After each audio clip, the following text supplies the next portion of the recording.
오늘은 무신론자와 마법의 땅이라는 제목으로 하나님 말씀 전하겠습니다. 지금 철로의 역정에 따라서 좁은 문, 좁은 길 설교 시리즈를 제가 말씀을 드리고 있는데요. 오늘은 13번째 시간입니다. 이제 거의 다 왔는데요. 한 2번 정도 하면 이 철로 역정에 따른 설교 시리즈를 마치게 될 것 같습니다. 자, 그런데 오늘 말씀의 제목이 무신론자와 마법의 땅인데요. 여러분, 철로 역정에 보면 이 하나님 나라, 이제 천성이 거의 다 와서 이 두 순례자가 맞닥뜨리게 되는 두 가지 어려움이 있는데, 그것이 바로 무신론자를 만나고 또 마법의 땅에 들어가는 것입니다. 그 땅을 통과하게 되는 거예요. 자, 그동안 이 순례자들이 걸어온 길을 보면요, 어떤 길을 걸어왔습니까? 아주 무시무시한 아볼루원, 여러분 생각나시죠? 이 괴물이 있었던 겸손의 골짜기를 지나고, 또 사망의 음침한 골짜기, 아주 정말 고난의 골짜기죠. 거기도 지나고, 또 절망의 거인에게 붙잡혀가지고 절망의 감옥에 던져지게 되고, 정말 그야말로 말로 다 할 수 없는 그런 어려운 고통을 겪었는데요. 그런데 이번에는 이런 외적인 고통은 없어 보여요. 그런데 예전에 당한 그 고난에 비해서 조금도 뒤지지 않는 그런 어려움을 만나게 됩니다. 그것이 뭐냐면 이 두 순례자들의 믿음을 흔들어 버리는 거예요. 여러분, 믿음이 흔들리는 것만큼 참 어려운 일이 없죠. 그런데 지금 그것을 만나게 되었다라는 거예요. 여러분, 마귀는요, 이처럼 수단과 방법을 가리지 않고 계속해서 우리 주변을 마치 우는 사자와 같이 돌면서 삼킬 자를 지금도 찾고 있다라는 것입니다. 이것은 하나님 나라 천국에 들어갈 때까지 계속이 되는데요.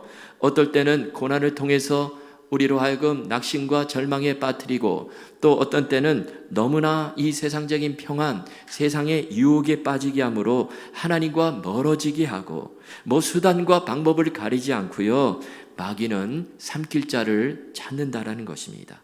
여러분, 그러므로 우리가 어떻게 살아야 될까요? 우리는 깨어 기도하며 한순간도 긴장을 늦추지 말고 그렇게 살아야 하는 것입니다. 먼저 이 두 순례자가 길을 가다가 누구를 만납니까? 자, 무신론자를 만나요. 여러분, 무신론자가 누구입니까? 무신론자는 하나님이 없다라고 주장하는 사람이죠. 자, 그런데 두 순례자가 지금 천성을 향해 가는데 이 무신론자가 반대편에서 되돌아오는 거예요. 그러면서 이 두 순례자들에게 묻습니다. 당신들은 어디로 가고 있습니까? 그러자 우리는 저 시온산을 향해, 저 천성을 향해 가고 있습니다. 그러자 이 무신론자가요, 한바탕 크게 웃으면서 이런 말을 하는 것입니다. 당신들은 참으로 무지몽매한 사람들입니다. 당신들은 이 여행에서 아무것도 얻지 못할 것입니다. 당신들이 꿈꾸는 시온산, 천성은 이 세상 어디에도 없습니다. 이런 말을 하는 거예요. 그러자요, 그 말을 듣고 이 믿음이 좋았던 이 크리스찬이요, 잠시 흔들립니다. 저 사람의 말이 사실일까? 그러면서 믿음이 흔들려 버려요. 그런데 결국에 그 무신론자의 말을 무시하고 계속해서 시온산을 향해 나아가는데요. 여러분, 이것이 우리에게 무엇을 가르쳐주고 있을까요? 우리도 살면서 이런 무신론은 접할 때가 있다라는 거예요. 무신론자를 만나고 우리가 유혹을 받을 때가 있다라는 것입니다. 그러나 그럼에도 불구하고 조금도 흔들리지 말고 계속해서 저 천성을 향해 믿음의 발걸음을 옮기라는 거예요. 자, 여러분, 성경에서는요, 무신론자에 대해서 뭐라고 말씀을 하고 있을까요? 자, 한마디로 말하면 어리석다, 이렇게 말씀하고 있습니다. 시편 14편 1절을 보십시오. 거기 보시면 우리 함께 읽겠습니다. 시작. 어리석은 자는 그의 마음에 이르기를 하나님이 없다 하는도다. 그들은 부패하고 그 행실이 가증하니 선을 행하는 자가 없도다. 아멘. 여러분, 그렇습니다. 성경은요, 무신론자에 대해서 여러 가지로 말씀하시는 것이 아니라 단 한마디로 그들은 어리석은 자들이다, 이렇게 말씀하고 있다라는 거예요. 여러분, 어리석다, 무슨 뜻일까요? 여러분, 어리석다라는 것은 우리가 잘 알지도 못하면서 마치 다 아는 것처럼 떠버릴 때 저 사람은 참 어리석다, 그러죠. 아주 극히 일부분만을 아는데요, 마치 다 아는 것처럼, 자기가 아는 그 조그만 부분, 극히 일부분이 다인 것처럼 그렇게 주장할 때 어리석다, 그렇게 말합니다. 지금 마치 우물 안에 개구리가 갇혀 있는데요, 이 개구리가 이 우물 안이 다야 그러면서 우물 밖의 세계를 모르면서 그렇게 떠버릴 때 그것이 바로 어리석다, 우리는 그렇게 말합니다. 여러분, 그렇습니다. 여러분, 우리가 살면서 사람들이 왜 이 무신론에 빠지게 될까요? 그것은 눈에 보이는 것에 의존하기 때문에 그렇죠. 눈에 보이는 것만 사실이다, 눈에 안 보이는 건 사실이 아니야, 이렇게 단정을 해버린다라는 거예요. 그런데 여러분, 눈에 보이지 않아도 존재하는 것들이 얼마나 많은지 몰라요. 여러분, 공기를 보세요. 이 안에 지금 공기가 가득 차 있죠. 공기 눈에 보이십니까? 안 보이죠. 바람, 여러분, 바람이 눈에 보입니까? 안 보이죠. 그렇다고 해서 공기, 바람이 없는 게 아니죠. 지금 전기가 흘러서 이 전구에 다 불이 들어오는데요, 여러분, 전기 눈으로 보신 분 계십니까? 전기 흐르는 거 눈으로 보세요? 못 보죠. 그런데 전기는 흘러요. 전기가 실제합니다. 여러분, 집에서 우리가 TV를 보는데요, 이것도 마찬가지예요. 전파를 통해서 그 TV 안테나가 그 전파를 잡아가지고 화면이 나오는 거예요. 그런데 여러분, 전파 눈에 보입니까? 안 보이죠. 여러분, 지금 하늘에 수많은 별들이 떠 있는데요, 우리가 그것을 다 볼 수가 없어요. 극히 일부분만 보는 것입니다. 여러분, 밤하늘에 쳐다보면요, 별 우리가 요즘은요 더 안 보여요. 몇 개밖에 볼 수가 없습니다. 그런데 하늘에 무수히 지금도 셀 수가 없는, 지금도 아무도 하늘에 별이 몇 개 있는지 아는 사람이 아무도 없어요. 얼마나 많은 별들이 있는지. 여러분, 이것이 밝혀졌잖아요.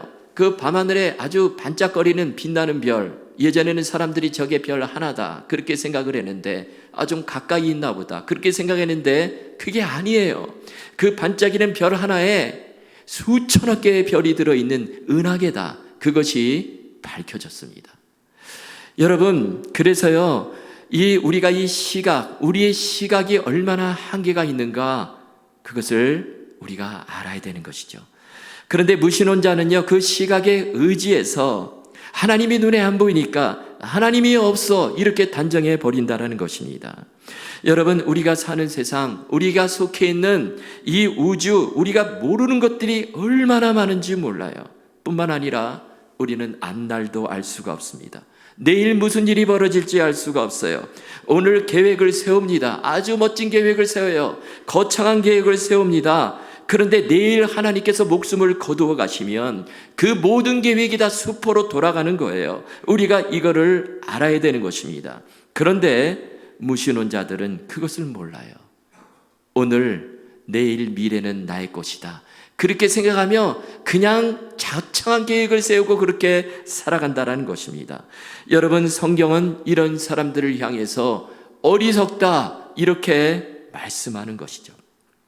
누가복음 12장에 보면 어리석은 부자 비유가 나오는데요, 여러분, 왜 이 부자가 어리석은가? 성경은 그 이유를 말씀합니다. 그것은 오늘 밤에 하나님께서 내 영혼을 거두어 가시는데, 그것을 모르고 그 부자는요, 내 밭에 이렇게 소출이 심한데, 이렇게 많은데, 그러면서 창고가 부족해, 창고를 헐고 더 크게 짓자, 거기다가 내가 쌓아놓고 평생 먹고 마시고 즐기리라, 이렇게 생각했다라는 거예요.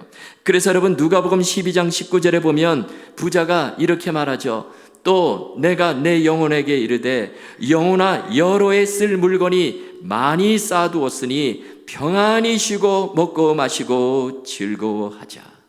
부자는요, 지금 평생 먹고도 남을 것을 비축해 놓고 나는 평안하다 그러고 있다는데, 그런데 그가 한 가지 놓친 것이 있어요. 그것이 무엇입니까? 살아계신 하나님, 전능하신 하나님, 사람의 생사화복을 주관하시는 하나님, 사람의 생명을 주관하시는 그 하나님을 믿지를 않는 거예요. 그의 앞날에는 하나님이 없습니다. 자, 이때 하나님께서 뭐라고 말씀하시죠? 20절입니다. 하나님이 이르시되, 어리석은 자여, 오늘 밤에 내 영혼을 도로 찾으리니 그러면 내 준비한 것이 누구의 것이 되겠느냐 하셨으니. 지난 주일에도 말씀드렸는데요, 이 윤치영 목사님에 대한 간증들이 여러 가지가 있습니다. 이분이 호주 감옥에서 나와서 이제 중국에 가서 선교를 하시게 되었는데요. 그런데 이 중국 공안에게, 중국 공안은 중국 경찰이죠, 중국 공안에게 복음을 전한 이야기를 하시는 거예요. 참 감동적이기도 하고 놀라운 일이 벌어졌습니다. 여러분, 중국은 공식적으로 복음을 전할 수가 없어요. 복음을 전하면은 그것이 발각이 되면 공안이 와서요 잡아갑니다. 그런데 어느 날 이 가정교회들이 모여가지고 뭐 공식적으로 막 이렇게 대놓고 예배를 드릴 수가 없으니까 곳곳에 이 가정교회들이 있어요. 근데 가정교회들이 한 장소에 모여서 어느 사람의 집 창고를 빌려가지고요, 거기서 이제 예배를 드리고 집회를 갔는데, 이제 집회가 다 끝나고 이제 친교 이제 식사를 하는데요, 갑자기 중국 공안이 들이닥친 거예요. 그냥 예상치 못할 그 돌발 상황이 발생한 것이죠. 이때 윤치영 목사님이 당황하지 않고 침착하게 그 공안을 만나서 처음에 살살 달랬다라는 거예요. 내가 중국 경찰을 참 존경하는데 경찰 정도 되면 이 노후 걱정이 없겠습니다. 그러니까요, 갑자기 그 공안이요, 좋아가지고 나는 노후 준비가 잘 되어 있다, 이렇게 막 자랑을 하더라는 거예요. 나는 돈도 있고 집도 있고 나는 노후 걱정 없습니다, 막 자랑을 해요. 그래서 목사님이 더 띄워줬어요. 당신 참 대단합니다. 어떻게 그렇게 노후 준비를 잘했습니까? 그러니까요, 이 공안이 더 신나가지고 막 자기 자랑을 막 늘어놓는 거예요. 그러자 목사님이요 그 앞에서 박수를 치면서 당신 참 지혜롭습니다, 참 똑똑합니다, 그러면서 이런 질문을 던졌다라는 거예요. 당신은 노후 준비는 잘했는데 그런데 사후 준비는 되어 있습니까? 그러자 이 순간 이 공안이요 그냥 깜짝 놀라더라는 것입니다. 그런데 마침 옆에 있는 TV에서요, 그때 중국 사천성에 이 지진이 일어나는데 수만 명이 죽었어요. 근데 지금 막 그 장면이 생중계가 되고 있었습니다. 밑에 보니까 막 사망자의 숫자가요 점점 높아져요. 그런데 그때 목사님이 그 TV를 가리키면서 저 수만 명이 지금 지진으로 죽었는데 저 사람들이 지금 이렇게 죽으리라고 생각을 했겠습니까? 그리고 지금 저 사람들이요 죽고 난 후에 지금 저 사후를 준비하고 그렇게 죽은 사람이 과연 몇 명이나 되겠습니까? 그렇게 물었다라는 거예요. 그러자 공안이 놀래더라는 것입니다. 그래서 목사님이요, 노후 준비를 하는 것도 지혜롭지만 그 노후는 20-30년이면 다 끝나버리는데 죽은 뒤에 그 세계는 영원한 세계인데 내가 그 죽음 이후의 세계를 어떻게 준비해야 되는지 그거 알려줄까요? 그러니까 이 공안이 알려달라는 거예요. 그래서 거기서 복음을 전하게 되었다라는 것입니다.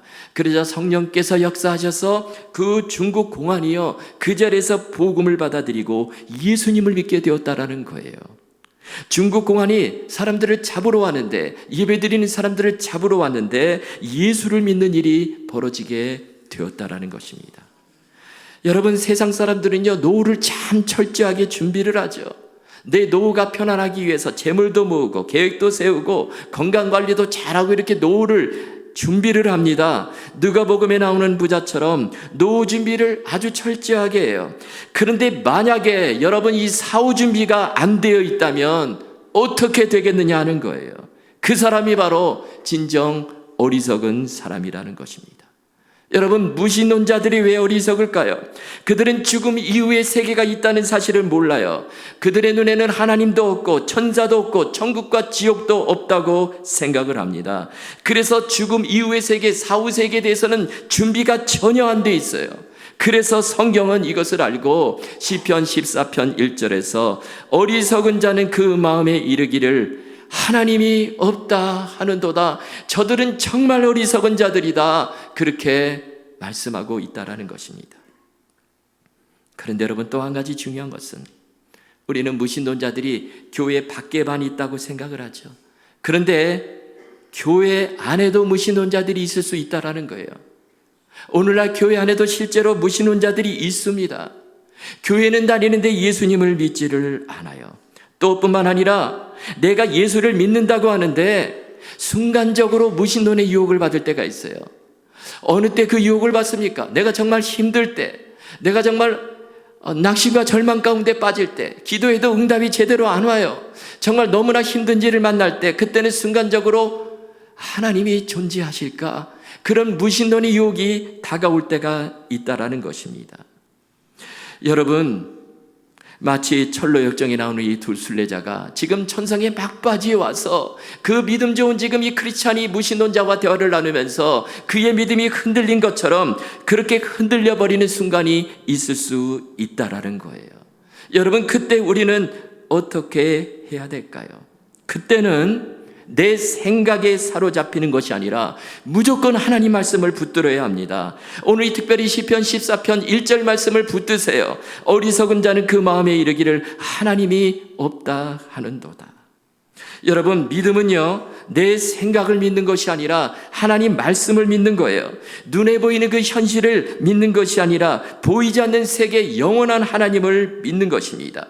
그래서 믿음은 내 생각에서 하나님 말씀으로 옮겨가는 것이 바로 믿음이에요. 그래서 우리는 성경 말씀, 하나님 말씀을 붙잡고 무신론, 이 불신앙의 유혹을 이겨야 하는 것입니다. 이미 말씀드렸지만 여러분, 무신론은 예를 들면 뭐 이렇게 설명할 수가 있어요. 땅 속에 지금 100m 지점에, 그 땅 밑에 100m 지점에 어마어마한 양의 석유가 매장이 되어 있습니다. 그런데요, 한 30m까지 파내려가고 힘드니까 안 나오니까 석유가 없네, 여기는 석유가 없어, 이렇게 말하는 것과 똑같아요. 좀 더 내려가면서 어마어마한 양의 석유가 묻혀 있는데 어리석은 자들은 그것을 보지 못한다는 거예요. 여러분, 그래서 우리는 살면서 우리 눈에 보이는 것에 휘둘리면 안 된다는 것입니다. 그래서 고린도후서 4장 18절에 보면 이렇게 말씀하죠. 우리 함께 읽겠습니다. 시작. 우리가 주목하는 것은 보이는 것이 아니요 보이지 않는 것이니 보이는 것은 잠깐이요 보이지 않는 것은 영원함이라. 아멘. 여러분, 순간 있다가 사라지는 것이 진짜가 아니라 보이지 않는 세계, 보이지 않는 하나님, 영원한 하나님 나라가 진짜라는 것입니다. 철로역정에 보면요, 이 무신론자와 크리스찬이 대화를 나누는데 크리스찬이 지금 약간 막 믿음이 흔들려요. 정말 그럴까? 그래서 옆에 있는 소망이에게 저 무신론자의 말, 저 사람의 말이 정말일까요? 이렇게 물었어요. 자, 이때 소망이가 뭐라고 말해줍니까? 지난번에 그 기쁨의 산에 오를 때 이야기를 해줍니다. 그때 목자들을 만났죠. 여러분 기억나시죠? 목자들이요, 여러 그 장면들을 보여주는데, 그런데 그 마지막에 보여준 장면이 무엇입니까? 선명이라고 하는 그 산봉우리에 올라가서 저 멀리 바라보라고 그래요. 망원경을 쓰고 바라보라고 그럽니다. 그래서 바라보았더니 거기에 이 새 예루살렘의 영광이 흐릿하게 보이는 거예요. 새 예루살렘의 영광이 흐릿하게 보이는 것입니다. 소망이가 지금 그 장면을 떠올려주면서 크리스찬에게 우리가 본 천국, 그 하나님 나라, 흐릿하게 보이지만 실제 않은 그 하나님 나라 바라보고 흔들리지 말고 믿음으로 나아갑시다, 그러면서 길을 가는 것입니다. 그런데 마찬가지로 여러분, 우리 주님께서 저와 여러분에게 이 새 예루살렘 성을 보여주세요. 어떻게 보여주십니까? 바로 성경 말씀을 통해서 보여주십니다. 주님께서 사도 요한을 통해서 환상 가운데 이 요한계시록을 기록하게 해주시고, 특별히 이 마지막 부분에 보면 예루살렘 성, 새 예루살렘 성, 천국의 모습을 보여주시죠. 여러분, 철로역정에 나오는 이 두 순례자는요, 망원경을 끼고 어렴풋이 그 모습을 보지만, 그런데 우리는요, 이 기록된 말씀을 통해서 그 천국을 보는 거예요. 그 하나님의 나라가 실제하고 그 나라가 어떤 나라인지 그것을 우리에게 가르쳐주고 있다라는 것입니다. 그래서 여러분, 요한계시록을 시작하는 그 초반부에 아주 기가 막힌 말씀이 나옵니다. 무슨 말씀이 나오냐면 1장 3절에 보면 이렇게 말씀하죠. 이 예언의 말씀을 읽는 자와 듣는 자와 그 가운데 기록된 것을 지키는 자는 복이 있나니 때가 가까움이라. 여러분, 누가 복이 있다는 것입니까? 바로 하나님의 말씀을 읽는 자, 그 말씀을 듣는 자, 그리고 그 말씀을 지키는 자가 복이 있도다. 그렇게 말씀하고 있다는 거예요. 여러분, 우리가 이 말씀 늘 기억하시고요. 어떤 상황 속에서도 우리는 내 생각을 붙잡는 것이 아니라, 현실을 붙잡는 것이 아니라 오직 하나님께서 주신 그 성경 말씀 붙잡고 늘 승리하시는 저와 여러분 다 되실 수 있기를 주님의 이름으로 축원합니다. 자, 이제 이 두 순례자가요, 마법의 땅이란 곳에 도착을 하는데요. 이곳은 어떤 곳이냐면, 낯선 사람이요, 그 땅에 도착해서 그 땅의 공기를 마시게 되면 졸음이 오는 그런 땅이었습니다. 그런데 그곳에 도착하자마자 이번에는 이 소망이가요, 갑자기 너무 졸려오는 거예요. 물론 크리스천도 졸려오죠. 너무 졸려서 눈을 뜰 수가 없으니까 크리스천에게 우리 그러지 말고 여기 지금 너무 졸린데 여기서 우리 그냥 한숨 자고 갑시다. 그렇게 말하는 거예요. 그러자 이때 크리스천이요, 절대 안 됩니다. 우리가 이곳에서 일단 잠들면 다시는 깨어날 수 없습니다. 그런 말을 해 주었어요. 그러면서 이때 성경 말씀을 인용을 합니다. 데살로니가전서 5장 6절인데요. 그러므로 우리는 다른 이들과 같이 자지 말고 오직 깨어 정신을 차릴지라. 여러분, 우리가 걸어가는 순례의 길에도 이 마법의 땅이 나타나요. 근데 이 마법의 땅 그러니까요, 무슨 마법, 우리가 뭐 마술사 그런 생각을 할지 모르겠는데요. 그런데 한글로 된 이 철로역정에는 마법의 땅이다 이렇게 번역을 했는데, 이 영어 원문에 보면 enchanted ground 이렇게 되어 있어요. 그 의미가 홀리는 땅, 미혹의 땅, 우리가 이런 의미로 해석을 할 수가 있습니다. 여러분, 우리가 인생길을 걸어가는데 이처럼 잠이 쏟아지고 우리를 홀리고 미혹하는 그런 일들이 벌어진다라는 거예요. 여러분, 한동안 신앙생활을 잘하던 사람이 갑자기 어느 날 쉬고 싶다, 내가 영적인 잠을 자고 싶다, 그런 생각이 드는 거예요. 예전에는 안 그랬는데 이상하게 기도도 잘 안 되고요, 말씀에 대한 의욕도 사라지고 찬송을 불러도 기쁨이 없고 이런 일들이 생깁니다. 여러분, 그때는 내가 지금 마법의 땅에 왔구나 생각하시고 빨리 일어나서 그 땅을 통과해야 된다는 거예요. 오늘 본문에 나오는 이 데살로니가 교회가 어떻게 보면 지금 이 마법의 땅에 들어온 것과 같습니다. 여러분, 데살로니가 교회의 성도들이요, 그래도 초기에는 어떻게 지냈냐면요, 예수님의 재림을 아주 강력하게 기대를 했어요. 예수님께서 곧 오실 것이다, 그런 기대를 가지고 살았습니다. 그래서 그들은 부흥을 경험을 했고 그들의 믿음에 대한 소문이 각처로 퍼져나가게 되었어요. 그런데 그들에게는 문제가 있었습니다. 그것이 뭐냐면, 그들이 주님의 오심, 주님의 재림을 준비하는 그 방법을 제대로 몰랐던 거예요. 그래서 그들 중에 어떤 사람들은요, 아예 일상생활을 다 포기해버리고 주님 오실 날만은 그냥 간절히 기다렸어요. 마치 산속에 들어가서 그냥 다 일상생활 다 포기해버리고 그렇게 주님의 재림을 기다렸습니다. 그런데 그들이 기다린 대로 주님이 빨리 오시지 않자 어떻게 됩니까? 점차로 그들의 신앙의 긴장이 풀어져요. 영적으로 나태해집니다. 영적인 잠에 빠져들게 되는 거예요. 마치 마법의 땅에 들어온 이런 순례자들처럼 그렇게 되는 거예요. 여러분, 그래서 사도 바울이요, 이런 데살로니가 교회를 향해서 너희는 다른 사람과 같이 영적인 잠을 자지 말고 오직 깨어서 정신을 차리고 주님을 섬기라, 이렇게 권면을 했다라는 것입니다. 여러분, 우리도 신앙생활을 하면서 좀 쉬고 싶다, 그동안 내가 열심히 섬겼는데 피곤하네, 그러면서 쉬고 싶을 때가 있죠. 누구나 다 그럴 때가 있습니다. 그러나 여러분, 신앙생활은요, 쉬는 시간이 없어요. 영적인 잠을 자서는 안 된다라는 것입니다. 영적인 잠이 몰려올 때, 힘들어서 내가 쉬고 싶을 때 우리가 해야 될 일은 뒤로 물러나는 것이 아니라 주님 앞으로 더 가까이 나와야 돼요. 예배 가운데로 더 가까이 나오라는 것입니다. 왜 그러냐면 예배 가운데서 하나님께서 부어주시는 놀라운 힘이 있기 때문에 그래요. 예배 가운데에만 우리에게 부어주시는 놀라운 생수가 있기 때문에 그렇다라는 것입니다. 이 세상이 주지를 못해요. 우리가 주님 앞으로 나올 때, 예배 가운데로 나올 때만이 그 생수를 얻을 수 있습니다. 지난 주간에요, 가까이 지내는 한 선배 목사님이 저보고 목사님 좀 운동을 해야 됩니다. 그러면서 아침에 일찍 일어나서 같이 좀 산길을 한번 등산을 하자고 그러는 거예요. 그래서 제가 마음 먹고 알겠습니다. 또 선배 목사님이 그러시니까 그래가지고 이제 산책, 그 등산을 하게 되었는데요. 근데 뭐 어디 저 멀리 간 게 아니라 그 로즈크랭 길을 쭉 따라가 보면 이제 비치길을 지나서 거기 그 왼쪽에 거기 그 랄프 팍이 있죠. 랄프 팍. 근데 그 팍에 들어가는 것이 아니라 보니까요, 그 옆에 산길이 올라가는 데가 있어요. 여러분 혹시 가신 분 계세요? 그 산길을 올라가는 길이 있는데요, 너무나 길을 잘 닦아놨어요. 이렇게 나무도 이렇게 다 잘라가지고 이렇게 지지대를 다 세워놓고요, 아주 이렇게 산으로 올라가는 길을 그렇게 만들어놨습니다.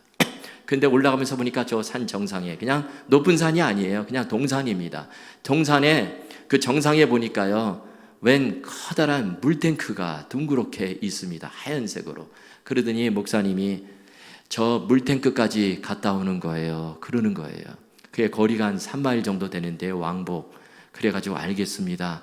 그래가지고 이제 얘기하면서 올라가는데 어느덧 그 물탱크까지 왔습니다. 보니까 아주 크더라고요. 근데 목사님이 하시는 말씀이 이 안에 있는 이 물이 이 지역을 다 커버할 것입니다. 이 식수예요. 그렇게 얘기를 하는 거예요.